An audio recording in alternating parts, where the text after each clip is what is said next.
आता कोव्हॅलेंट किंवा मॉलिक्युलर हायड्राइड्स आज आपण पाहणार आहोत. याआधी आपण आयोनिक हायड्राइड्स समजून घेतलेला आहे. तर कोव्हॅलेंट और मॉलिक्युलर हायड्राइड्स हा जो सेकंड टाईपचा हायड्राइड्स आपण पाहणार आहोत, कोव्हॅलेंट किंवा मॉलिक्युलर हायड्राइड्स. तर सुरुवातीला आपण याची डेफिनेशन्स करू. तर आपल्या पिरियोडिक टेबलमध्ये नेमकं कोणते एलिमेंट्स आहेत हे जे कोव्हॅलेंट किंवा मॉलिक्युलर हायड्राइड्स बनवत असतात.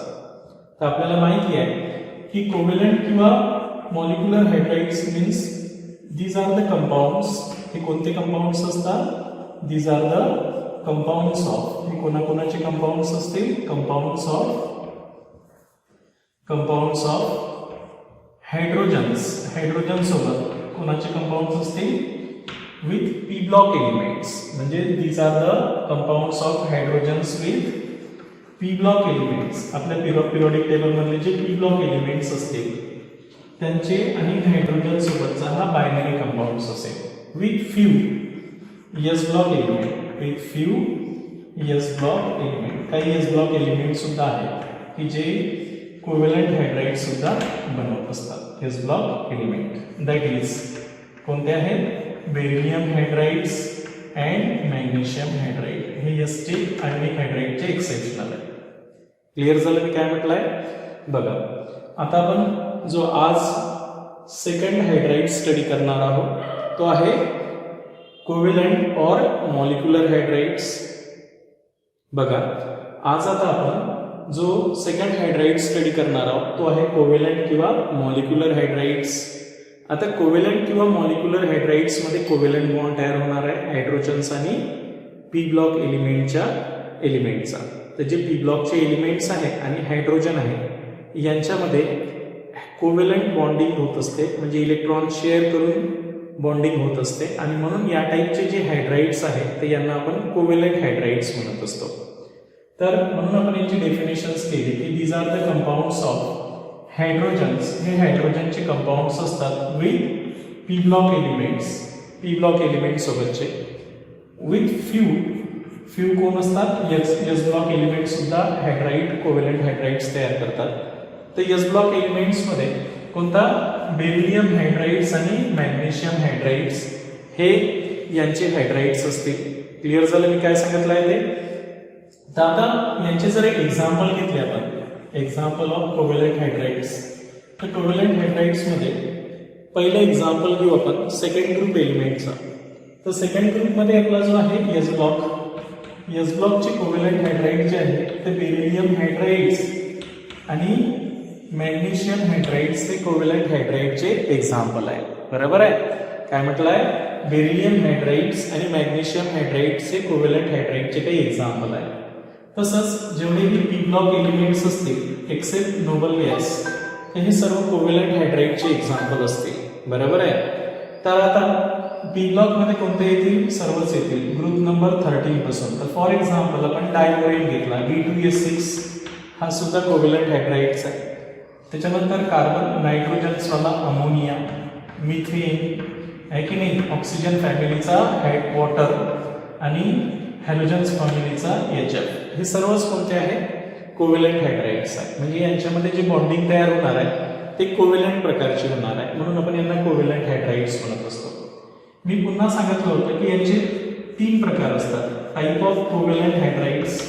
हे जे कोव्हॅलेंट हायड्राइड्स असतात ते यांचे 3 टाईप असतात. म्हणून टाईप ऑफ कोव्हॅलेंट हायड्राइड्स मध्ये कोव्हॅलेंट हायड्राइड्स आर ऑफ 3 टाइप्स. हे 3 प्रकारचे हायड्राइड्स असतात. पहिला कोव्हॅलेंट हायड्राइड जो राहणार आहे तो आहे इलेक्ट्रॉन डिफिशियंट कोव्हॅलेंट हायड्राइड्स. आता इलेक्ट्रॉन डिफिशियंट सेकंड नंबरचा जो कोव्हॅलेंट हायड्राइड्स असेल तो राहणार आहे electron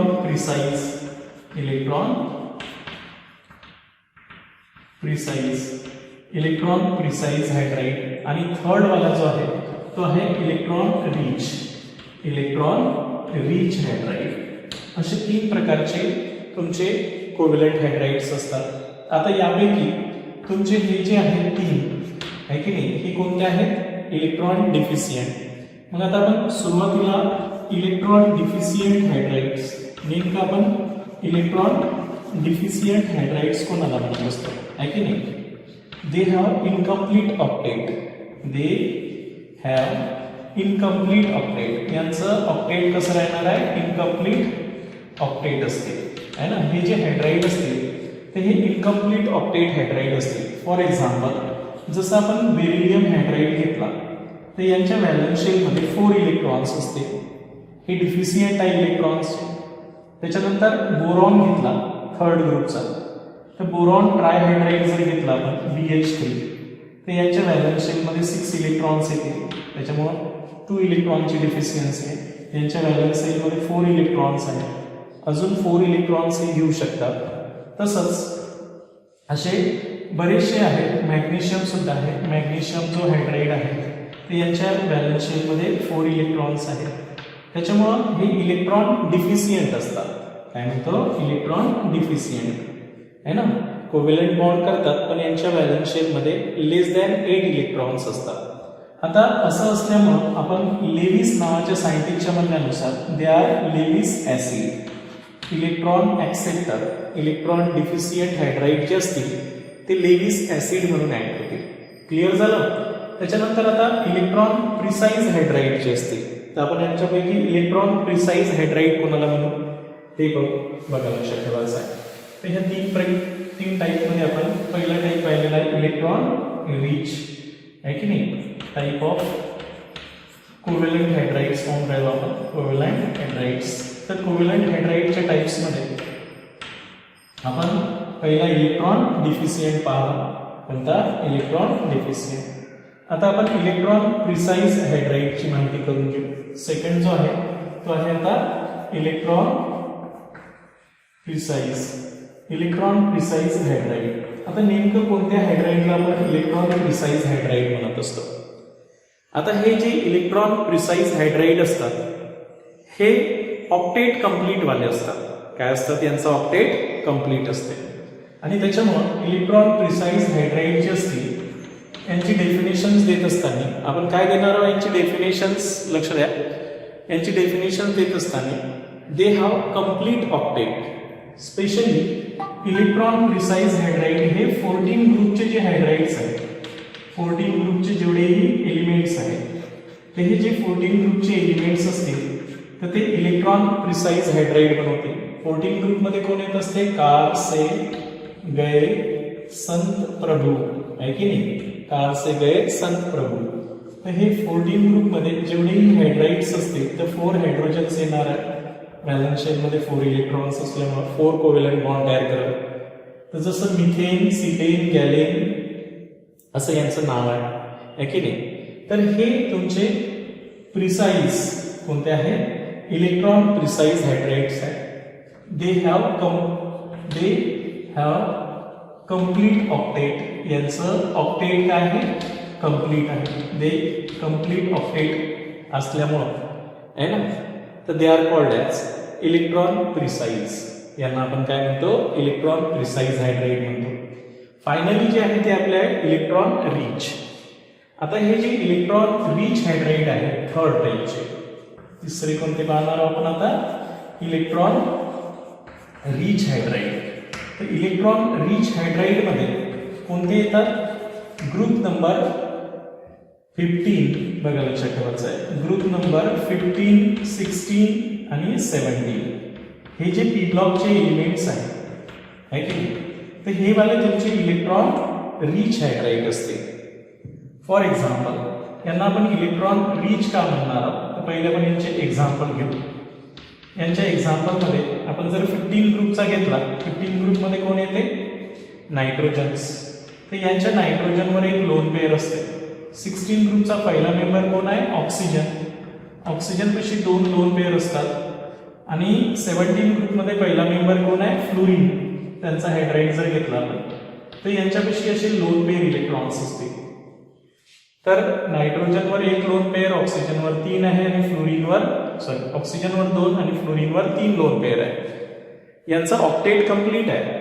but they have lone pair electrons. पण त्यांच्यापाशी काय असते?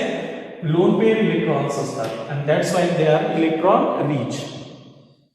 They complete octet. They are complete octet compound. Complete octet he complete octet असतेच यांच्यामध्ये आहे की नाही. But they have lone pair electrons. Loan pair electrons, and that's why they are electron rich, and that's why electron rich असल्यामुळे they are called as Lewis base. Lewis नावाच्या सायंटिस्टच्या म्हणण्यानुसार हे काय असतील, लेविस बेस असते. क्लिअर झालं की काय सांगितलंय? हे झालं आपलं कोव्हॅलेंट हायड्राइड्स मधले तिन्ही हायड्राइडचे काही एक्झाम्पल. तुम्हाला एक्झाम्पल विचारलं जात असते परीक्षेत की कोणत्या टाईपचा कोव्हॅलेंट हायड्राइड आहे, प्रिसाइज कोणता आहे, रिच कोणता आहे, डिफिशियंट कोणता आहे, ते कळलं पाहिजे. आता यांचे जनरल कॅरेक्टरिस्टिक प्रॉपर्टीज हो बघा, यांचे काय हो होता, जनरल कॅरेक्टरिस्टिक प्रॉपर्टीज. तर यांच्या कॅरेक्टरिस्टिक प्रॉपर्टीज आपण समजून घे की हे जे कोव्हॅलेंट हायड्राइड्स असतात ते हे कोव्हॅलेंट हायड्राइड जनरली सॉफ्ट असतात. They are generally soft. पहिली प्रॉपर्टी आहे की दे आर जनरली सॉफ्ट असतात. सॉफ्ट हायड्राइड आहे की नाही, सॉफ्ट सॉलिड असतील हे. त्यानंतर they have low melting point and boiling point. बरोबर आहे, यांचा जो मेल्टिंग पॉइंट आणि बॉइलिंग पॉइंट आहे तो कंपॅरेटिव्हली लो आहे ना, म्हणून they have low melting point and boiling point. They have low melting point and boiling point. यांचा मेल्टिंग पॉइंट आणि बॉइलिंग पॉइंट लो असते कोव्हॅलेंट हायड्राइडचा. आता यांच्यामध्ये आयन्स नसल्यामुळे they are poor conductors of electricity, म्हणून आपण थर्ड पॉइंट मध्ये सांगणार आहोत they are poor conductors of electricity. Poor conductors of electricity. Electricity conduct करणार नाही. इलेक्ट्रिसिटी जसं आयनिक सॉलिड फ्यूज स्टेटमध्ये इलेक्ट्रिसिटी कंडक्ट करत होते, तर हे इलेक्ट्रिसिटी कंडक्ट करणार नाही. दे रेडिली डिकम्पोज टू प्रोड्यूस. हे डिकम्पोज होऊन काय तयार करत असतात, हायड्रोजन रिलीज करत असतात. त्याच्यामुळे they are act as a good reducing agent. They readily decompose. They readily decompose. हे रेडिली डिकम्पोज होत असतात and produce hydrogens. Hydrogen produce करतात. Hence they are act as a reducing agent. Hence they act reducing agent. त्याच्यामुळे हे reducing agent म्हणून काय होत असतात, ऍक्ट होत असतात. क्लिअर झालं की काय सांगितलं आहे ते? त्याच्यानंतर काही प्रॉपर्टी अशी आहे की यांची जी हायड्राइड्स आहेत की नाही, ते यांच्या हायड्राइड्समध्ये आणि जो दुसरा एलिमेंट आहे यांच्या इलेक्ट्रोनिगेटिव्हिटीमध्ये लेस डिफरन्स असते, म्हणून तो शेअरिंग होत असते. तर आता आपण यांचा ऍसिडिक कॅरेक्टरचा जर विचार केला, बघा लक्षात ठेवायचा आहे ऍसिडिक कॅरेक्टर्स ऑफ दीज हायड्राइड्स. हे जे हायड्राइड्स आहेत यांचा जर ऍसिडिक कॅरेक्टर आपण पाहिला तर आपल्याला माहिती आहे, जसं मी 4th A ग्रुप घेतला, 5th A ग्रुप घेतला, 6th A ग्रुप घेतला आणि 7th A ग्रुपचे एलिमेंट्स घेतले यांचे हायड्राइड्स. इथे आपण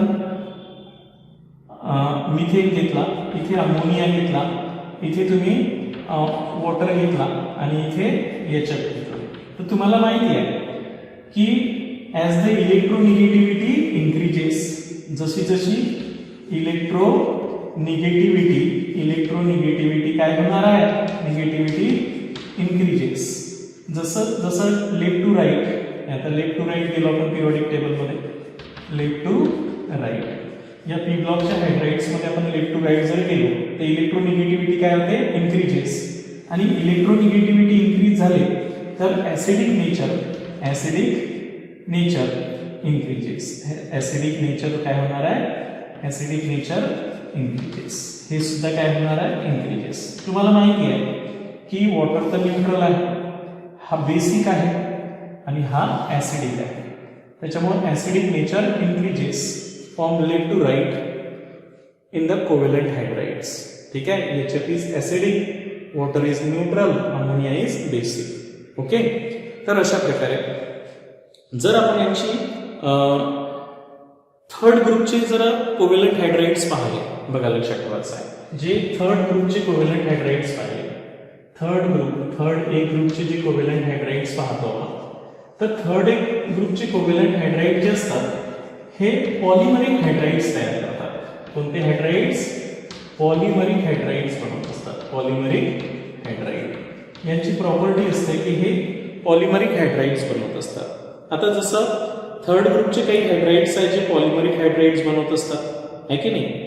तर जसं बोरॉन आहे, बोरॉन जो आहे तर BH3/2 म्हणजे Cn टाइम्स, AlH3N टाइम्स असे पॉलिमरिक हायड्राइड्स बनवत असतात. जसं B2S6 आहे की नाही, हा वाला जो आहे हा कोव्हॅलेंटच आहे, पॉलिमरिक कोव्हॅलेंट हायड्राइड्स म्हणून याला म्हणू शकतो आपण.